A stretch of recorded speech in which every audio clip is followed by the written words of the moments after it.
Hello guys, তোমরা সব কেমন আছো? আশা করি খুব ভালো আছো। তো আজকে আমি এসেছি পরেশনাথের মন্দিরে। তো পেছনে দেখতেই পাচ্ছ পরেশনাথের মন্দির।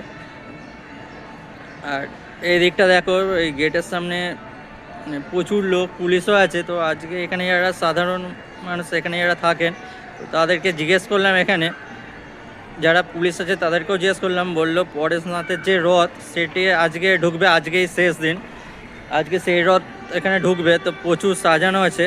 তো চলো বাকি ভিডিওটা দেখতে। মন্দিরে ঢোকার আগে চোখে পড়বে বিশাল বিশাল পাঁচের ঘেরা কম্পাউন্ডারের ভেতর ধ্বজাধারী চূড়াগুলো কালের বুকে তাদের অস্তিত্বের পরিচালক হয়ে দাঁড়িয়ে আছে। দুই কম্পাউন্ডারের বাইরে দেওয়ালে তাদের জীবনের বিভিন্ন ঘটনা চিহ্নিত রয়েছে। সেই চিত্রাণ দেখতে দেখতে এগিয়ে গেলে চোখে পড়বে পরেশনাথ মন্দিরের মূল প্রবেশদ্বার।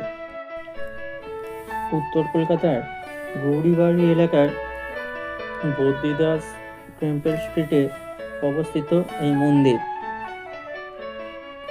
150 বছরের পুরনো পরেশনাথ মন্দির চারটি ভাগে বিভক্ত: শীতলনাথ মন্দির, চন্দ্রপ্রভুজি মন্দির, মহাবীরস্বামী মন্দির ও দাদাওয়ালি ও কুশলজির মন্দির। 1867 সালে এই মন্দিরের প্রতিষ্ঠা করেছিলেন শেঠ বদ্রীদাস। মন্দিরটি 23তম জৈন তীর্থঙ্কর পরেশনাথকে নিবেদিত এবং তার নাম অনুসারে মন্দিরের নাম হয়েছে পরেশনাথ মন্দির।